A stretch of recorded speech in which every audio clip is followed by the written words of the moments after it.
In the heart of Kings Island, an amusement park in Mason, Ohio, stood a legendary roller coaster that once captured the imagination of thrill seekers and coaster enthusiasts alike. Son of Beast. I'm Don Helbig alongside Ryan Sir, and this is Tower Topics. Yeah, Son of Beast, man. You talk about it's funny that we're hitting the day and age where Son of Beast is legendary with like some of the younger people have heard about it but have never ridden it. Is that strange to you? I mean, to me it was like Yeah, I yesterday. mean it. Yeah, but I mean it's been what 14 years since it last operated, Mhm. but it's still is very much a topic of conversation. It's just one of those polarizing attractions that you know for years people have continued to talk about it since it gave its last rides. Yeah, exactly. And we're going to talk all about the history, the records, the turmoil with that ride. This is an interesting one. So let's get this out of the way. So I'll tell you this, I don't miss it. Do you? No, I don't. It was never one of my favorite roller coasters that I had ridden. It was not a favorite of mine as a PR person, Mhm. having to deal with a lot of the, inquiries about it, over and over again about, is it open today? Is it going to open next week? Is it going to open this year? So yeah, not at all. I don't miss it at all. Yeah, I don't miss it from from a guest standpoint. I always thought it was rough. I thought it was boring. Um, but it's funny how interesting it is, regardless of that. For a ride that wasn't that good, at least in our opinion, it's definitely a good story to tell. So we went back to it was announced in the summer of 1999 because it opened in 2000, correct?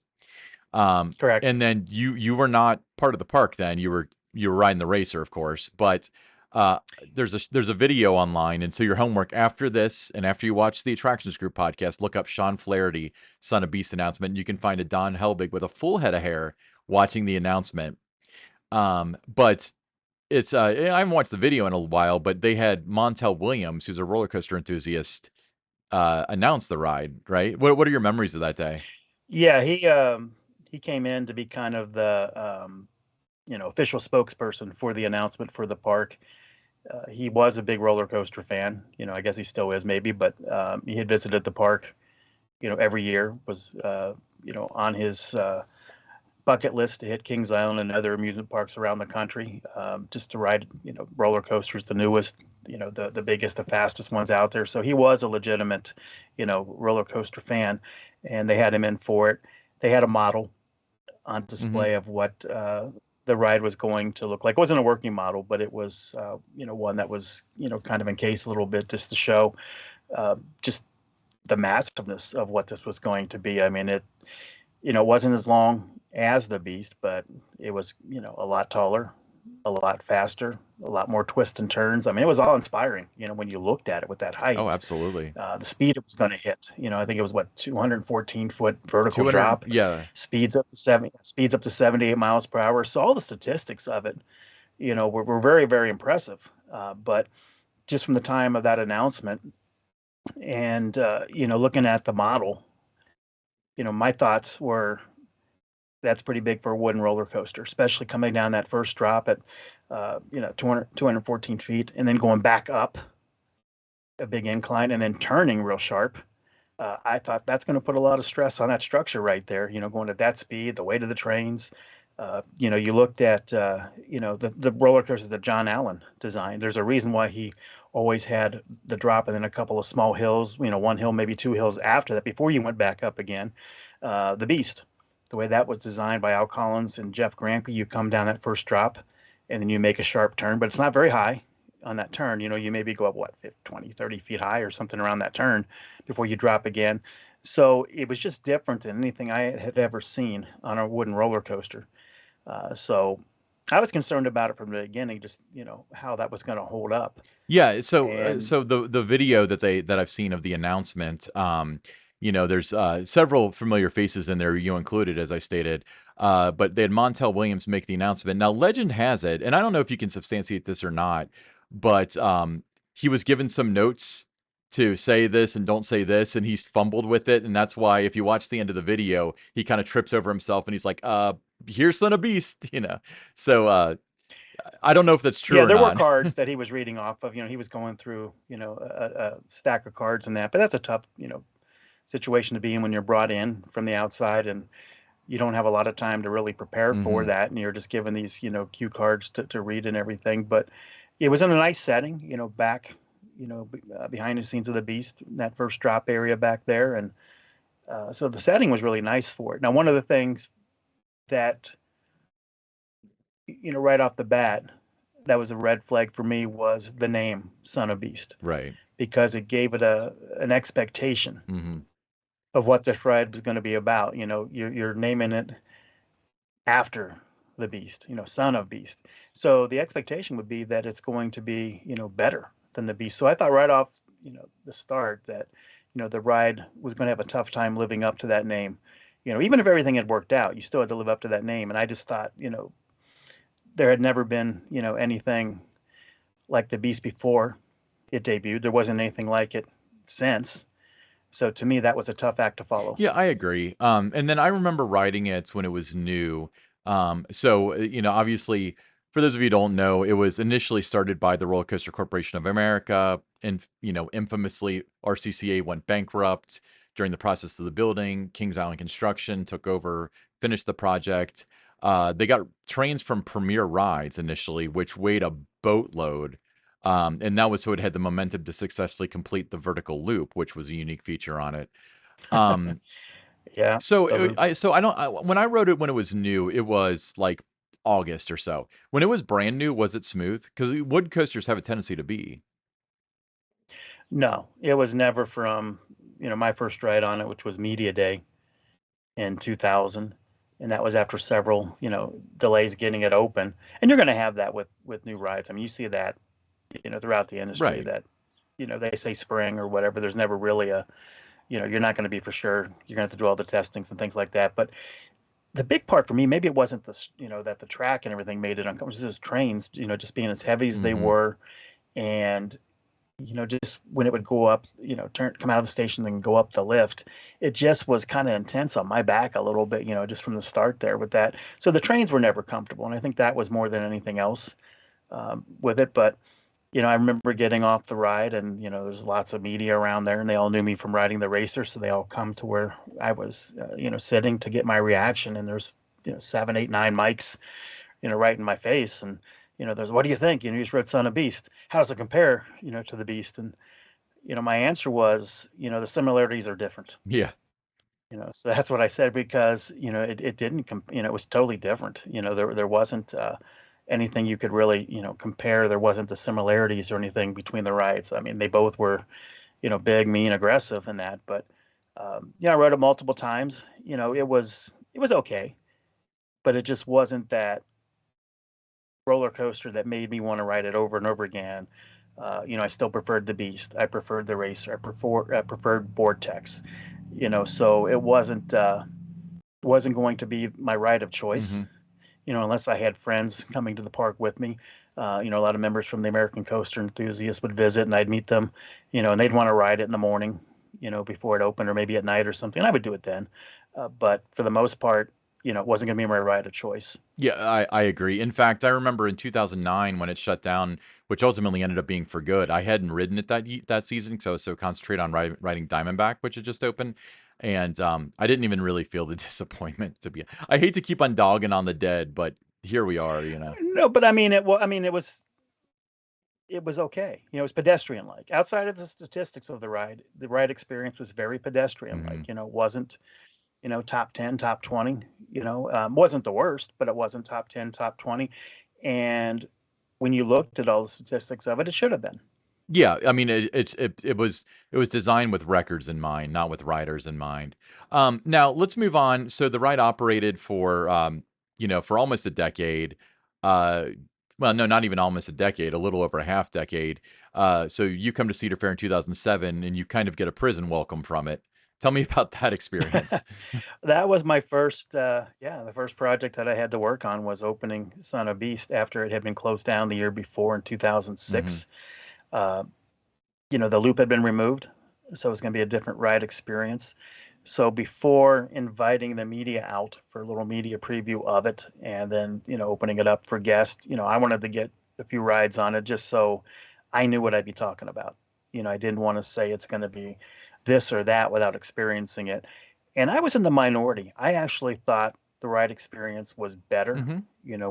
with the different trains. They were lighter, they were more comfortable. Um, I liked the track work they did, in replacing the loop. That was done, in house. Jeff Gramke was involved with doing that part of it. It flew through there, so I thought the ride experience actually improved, taking the loop out. But the loop is what separated it from other wooden roller coasters.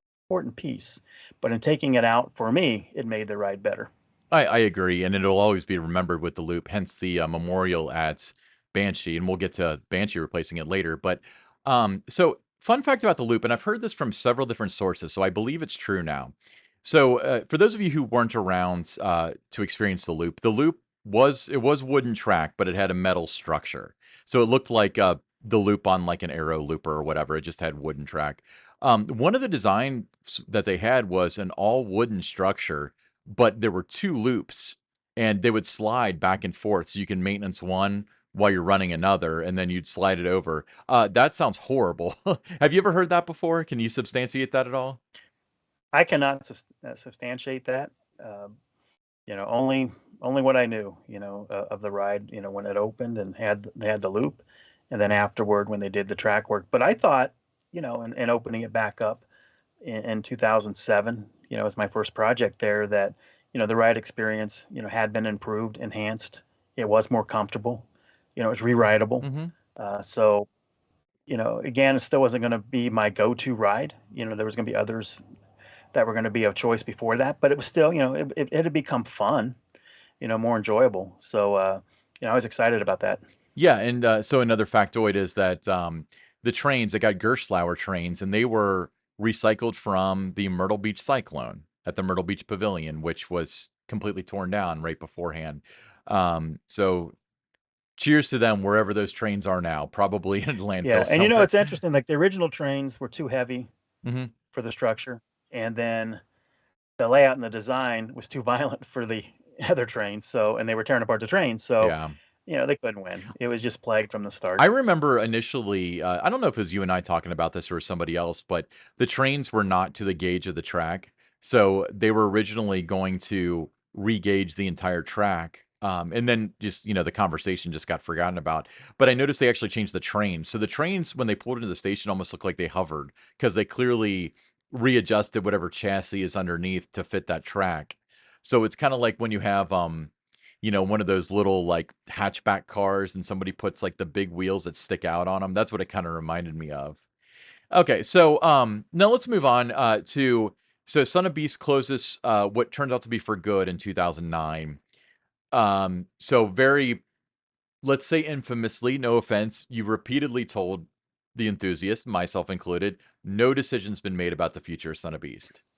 If I had a nickel for every time that I said no decision's been made, I'd Mm, have a yacht and be living in Tampa or something. But that was the case. I mean, I don't know how many times, everybody kept wanting an update every day, and we, said when there's news, we'll tell you hmm. there's news. So I don't know why people kept asking over and over again the same questions. And it wasn't just the guests. I mean, it was media that would ask the same questions, every month. I knew on this date that I was going to hear from somebody, and they were going to ask that same question. Any update? When there was news, we would let you know. And that was kind of like I said, it became kind of a joke where no decision has been made. You still see that being thrown out there Right. a lot of times now with things, but no decision had been made. And when the decision was made, it was announced. Yeah. And it was on this date in 2012 when that was announced. And, there was transparency there. Hmm. As soon as the park knew, the guest and the media knew that it was going to come down and to make way for future park expansion, which became Banshee. It was the right decision for the park to make. I mean, the ride had been cleared. Now, let's talk about that.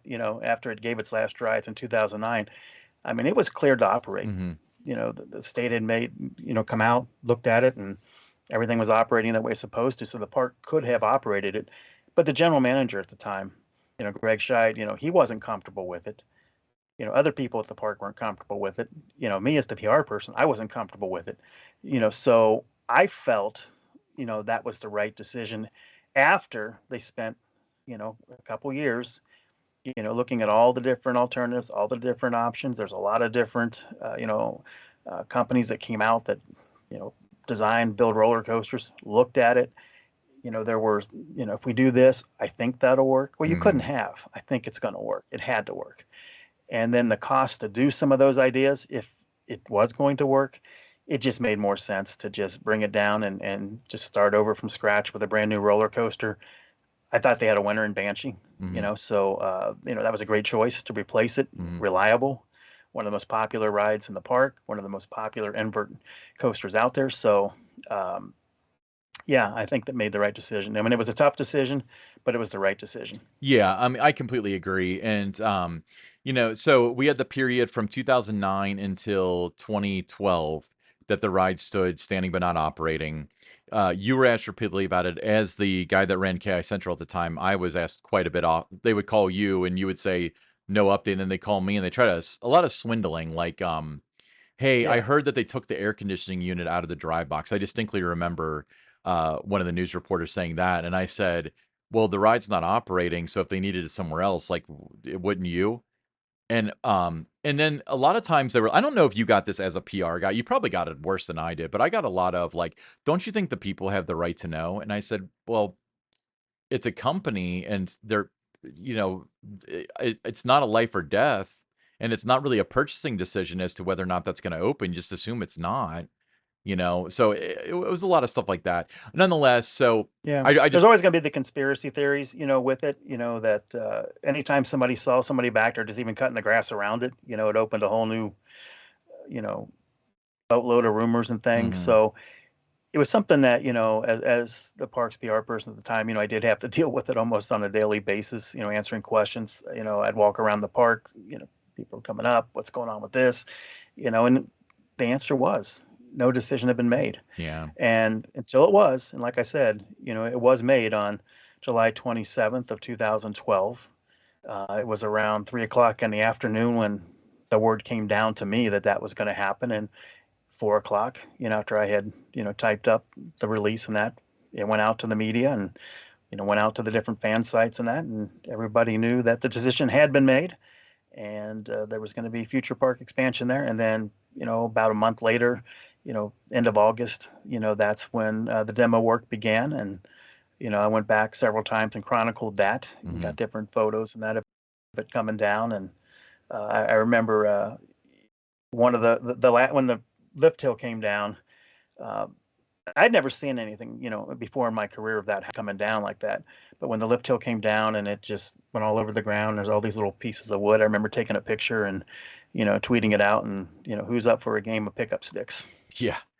Yeah, talk about kindling. Now I know that you were there. I've got other friends that I guess that would have been in the very early spring of what 13 or so or whatever. But other employees said that even if they didn't know it was going down that day, they found out that it was the loudest, most punching noise that they had ever heard of that thing hitting the ground, and it sent shockwave. What are your memories of just like the noise and the impact of seeing it? Because you probably had one of the best I views. didn't really, yeah, I was up on a hill. Um, I didn't really, you know, remember the noise that much because I was focused on getting the shot. Hmm. So I had two things that were going on, number one, capturing video of it, and then number two, capturing a photo of it. Because I knew if I got the right shot with the photo, that I could, get that to Associated Press and I could get that, throughout the country. And, that happened because I was fortunate enough to get it just at the right time as it's like bending, coming down. You see wood flying. Hmm. So the shot, and I don't know, a lot of, our listeners, probably have seen that out there on social media. Uh, but that's what my focus was on. So the noise itself, I don't really recall that, what the noise was, because I was so worried about getting the right shot. You had one chance to get that. I had to get it right. Yeah. So, so that ride came down. Not long after the rumors started circulating that they were going to be adding a new ride and in that location, which was pretty woefully apparent. And what was it? 8/8 of 2013, was that the right date? 2023. Yeah, They exactly. Yeah. August 8th. Yes. so you were still the PR guy at the time. You announced Banshee. So Banshee obviously has been a home run. Everybody knows what Banshee is. But how this relates directly is that in the video in which everybody was introduced to Banshee, it started off with Son of Beast collapsing in the video. Talk about the decision to put that in there, and what was that like for you with as far as closure is concerned, seeing that and Banshee rising from the ashes of Son of Beast? Well, I thought that was the perfect way uh, to turn the page. Hmm. This is no longer here. Get excited about what's coming, and I'm going to give Greg Scheid, the general manager, all the credit for that. He felt that there had to be some kind of a transition. Not just a new ride, but we need to make a transition because that site was so polarizing, and what was been there and everything that had gone on with that. That there had to be some kind of a tie-in, a transition to what's coming, what's new, and I thought it worked beautifully with that teaser video. That's my favorite teaser video that I was involved with. Oh, hands down, hands down. Because if you look at the major ones that you did, like Diamondback was in the early stages, so that was a POV and whatever. And then Mystic Timbers was cool with like the vines and stuff. Orion was neat, but we kind of like we knew it was a space theme and stuff, so I feel like there wasn't a lot to accomplish with the video. But with Banshee, with Son of Beast crumbles, and this is all on YouTube. Look for Banshee announcement. Son of Beast crumbles, and then Banshee rises from the ashes. It was just, it was chilling. The cheers that night, I Mm, mean, just the applause. That whole night, it was, an electric atmosphere at the park, mhm, almost like a rock concert type environment. People got to the park, the guests early in the day. They started camping out to get their spot. It was just wall to wall guest in Action Zone. It was unprecedented to do a nighttime announcement. I remember sending out the media invite and it said 10 p.m. mhm, and every news outlet contacted me right after receiving the invite and wanted to let me know there's a typo on your invite. It says 10 p.m. You meant 10 a.m., right? And I said, no, nope, 10 p.m.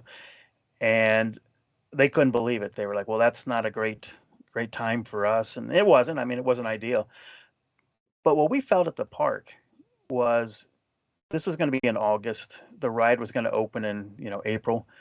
So if the media could not come out that night, you know, we hope they did, but if they didn't, it wasn't the end of the world because we had all these other months, to plan for it, get the word out about it, show construction photos, and if people didn't know by April that, you know, we were opening this spectacular new roller coaster Banshee, then that was on us, So it worked out though. Every media outlet, Cincinnati, Dayton, we had Columbus, some Indianapolis, everybody was there, and it was just tremendous turnout. They all did their live shots. They did live shots in the morning mhm. leading up to it, the afternoon, the evening news. They interviewed guests, everybody about their speculation and it was great. The thing about it that day, there was a lot of, I remember the weather forecast was not favorable. Yeah, We had a backup plan to move it to the Fest House. So there wasn't a lot of, the weather. We kept looking at the weather mhm. and it looked like there was going to be a little bit of a window. It did rain a little bit, in the evening before we got to it. We have the announcement and it wasn't, 15, 20 minutes after, we did the announcement, the interviews took place and they were all getting ready to do their live show. Then it poured, then the rain came down. So, we just escaped, that part of it. But I think it had been in the Fest House, it wouldn't have been as, that environment would not have been what it was. The atmosphere wouldn't have been there. Oh, yeah, So it completely worked out agree. great. But that was a good closure though. I'm glad you brought Yeah, that no, up, that was about my that Banshee like night because in all my time doing what I did alongside you in my role outside of Kings Island covering it. There's a lot of memorable moments and I brought a lot of them up, but that was one of the ones when I was like mind blown. Because people had figured out it was Banshee. A lot of people knew it was inverted. A lot of people had seen that, it was the blueprints or whatever, but nobody saw that coming. Nobody thought that there was going to be the fall of Son of Beast and the Phoenix, the Banshee rises. So with that being said, yeah, that was beautiful take with a it. swing on Banshee. As you enter Banshee's queue, look to your left, first of all. My name's on one of the graves. Thanks, Don. And then you continue on, and on the right side, you can't miss it. It's got a flame on it most of the time. There's the Son of Beast Memorial. If somebody puts one on it, it's not saying it's coming back, by the way. Don't fall for that trap. I remember that last year. But yeah, so yeah, for those of you who didn't get to ride it, I'm sorry to hear that, but honestly, you're coming out ahead with Banshee. But 218 feet tall, designed by Werner Stengel, built partially by the Roller Coaster Corporation of America. That's son of a beast for you people.